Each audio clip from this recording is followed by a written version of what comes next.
السلام علیکم قدرمنو لیدونکو ستړي مشئ پام مو رااړوم د ریحان نیوز میډیا څخه د نن ورځې تازه مهمو او وروستیو خبرونو ته بسم الله الرحمن الرحیم د طالبانو د لوړ زده کړو وزیر وایي افغانستان او پاکستان دوه ورونه دي. د طالبانو د حکومت د لوړ زده کړو وزیر افغانستان او پاکستان دوه ورونه هیوادونه وبلل. عبدالباقي حقانی چې نن یې په دغه وزارت کې یو کانفرانس ته خبرې کولې زیاته کړه د دواړو هیوادونو ترمنځ سرحدي لانجې بهلیږي. د طالبانو د لوړ زده کړو سرپرست وزیر له پاکستانه د شویو مرستو په اړه مننه وکړه او زیاته یې کړه هیله مند دی چې دا مرستې دوام وکړي. هغه د پاکستان له دولت څخه دا هم وغوښتل چې افغانانو ته نور زیات تعلیمي بورسونه هم ورکړي. پر طالبانو په وار وار تور لګول شوی چې له پاکستان سره نږدې اړیکې لري.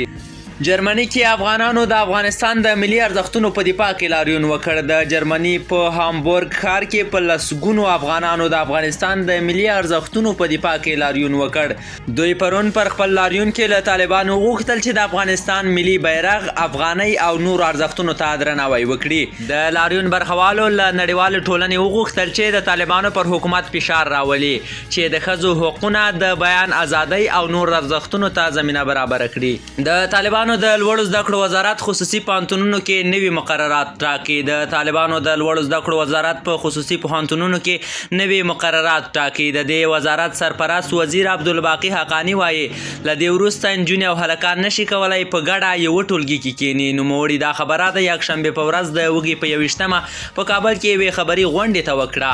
ښځینه محصلانو لپاره به ښځینه ښوونکي وټاکل شي، خو که زیاته اړتیا ولیدل شوه نارینه هم کولی شي درس ورکړي، خو هلته باید اسلامي حجاب په نظر کې ونیول شي او نارینه کولی شي د پردې تر شا ان تر دې چې کولی شي له پرمختللي وسایلو لکه سکرین هم استفاده وکړي. ښاغلی حقانی وایي په پوهنتونونو کې باید د نجونو او هلکانو ټولګي جلا شي، خو هغه پوهنتونونه چې امکانات نه لري کولی شي د یوې پردې په درولو سره د ګډ درس مخه ونیسي. د نوموړي په خبره دولتي پوهنتونونه هم ډیر ژر بیرته پرانیستل کیږي. ملګري ملتونه وایي له تېرې میاشتې افغانستان کې د خوړو خوندیتوب خراب شوی. د ملګرو ملتونو د خوړو نړیوال پروګرام وایي له تېرې میاشتې په افغانستان کې د خوړو خوندیتوب خراب شوی دی. دغه سازمان نن په یو ټویټ کې ویلي په افغانستان کې د خوړو بیې هم ډېرې لوړې شوې او د خلکو عواید کم شوي دي.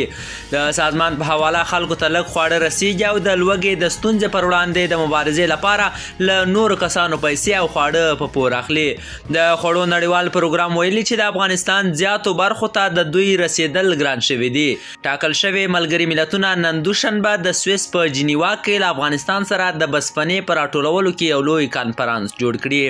پاکستان وایي د پشکال بارانونو او ځمکې ښویدنې 19 کسان وژلي دي. د پاکستان پولیس وایي د دغه هیواد په شمال لویدیځ کې نن د پشکال بارانونو او ځمکې ښویدو له کبله لږ تر لږه 19 کسان وژلي او ګڼ کورونه ویجاړ شوي دي. یو چارواکي محمد نواز ویلي په تورغر ولسوالۍ کې له ویجاړۍ او خټو ګڼ مړي ایستل شوي او ژغورونکي په نورو قربانیانو پسې پلټنه کوي. د پاکستان د طبیعي پیښو پر وړاندې د مبارزې ادارې چارواکي ویلي اغېزمنو شویو سیمو ته یې مرستې لیږلې، خو د ځمکې ښویدو د دوی د مرستو رسولو چارې ټکنۍ کړي دي. په پاکستان کې د سپټمبر تر نیمایي پورې د پشکال د بارانونو موسم وي چې وخت نا وخت د دا ډول طبیعي پیښو سبب کیږي. قدرمن لیدونکو په دې هیله چې خبرونه به مو راسره اورېدلي وي. د نورو تازه او مهمو خبرونو لپاره در سره زموږ د یوټیوب چینل سبسکرایب کړئ. تر بیا ښه وختونه.